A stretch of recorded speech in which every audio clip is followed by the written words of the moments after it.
So we need to choose which of the parameters. I'm going to switch back to Motion here. We need to choose which of these parameters we want to have access to in Final Cut Pro. Part of the advantage to doing your effects this way is that you don't need to include all of these different parameters. So, there's a whole lot of options we've got here, literally 11 or 12 parameters across these two filters. Well, the whole idea is let's simplify it. Let's make the effect in Final Cut Pro much simpler so that you only have a couple of important options. So, for example, this threshold is a pretty critical one for the bloom effect. We need to know what white level is at what point you'll set the bloom to kick in. So that seems like a parameter that's absolutely essential to have available over when we move to Final Cut Pro.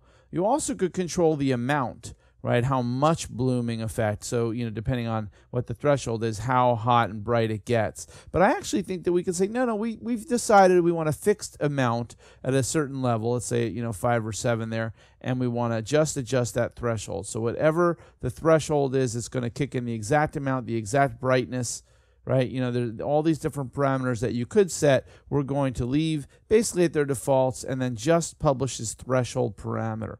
So I'm going to go to the little animation menu right here to the right of the parameter name. Click that, and that's going to open up the parameter menu.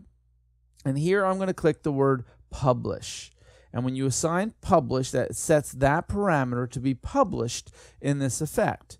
And that means that when we go to Final Cut Pro, it's going to be available there. Now, I want to do one more parameter, which is for the light rays. I want to publish the on-screen control. So if we go to the light rays here, you see you have this on-screen control that determines where the center point is of that light rays effect. And that seems like another really important parameter to move over to Final Cut. We don't necessarily need to worry about the amount or the center or the glow or the expansion. We can leave all these things at their defaults or make, whatever minor adjustments we want, lock them in. But in this case, I do want to publish this thing called the on-screen control. So I'm going to check mark this thing called Publish OSC.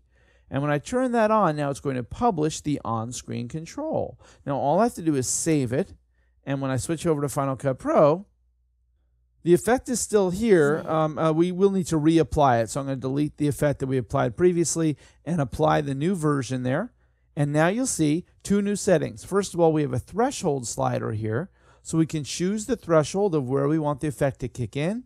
And you get an on-screen control to determine what angle where that light rays effect should be applied. So here we just created our very first cool custom effect using Motion to create this cool effect to be used right here in Final Cut Pro. Publishing a couple specific parameters, an on-screen control, and one of the sliders that will be the most important and useful for creating this nice little effect.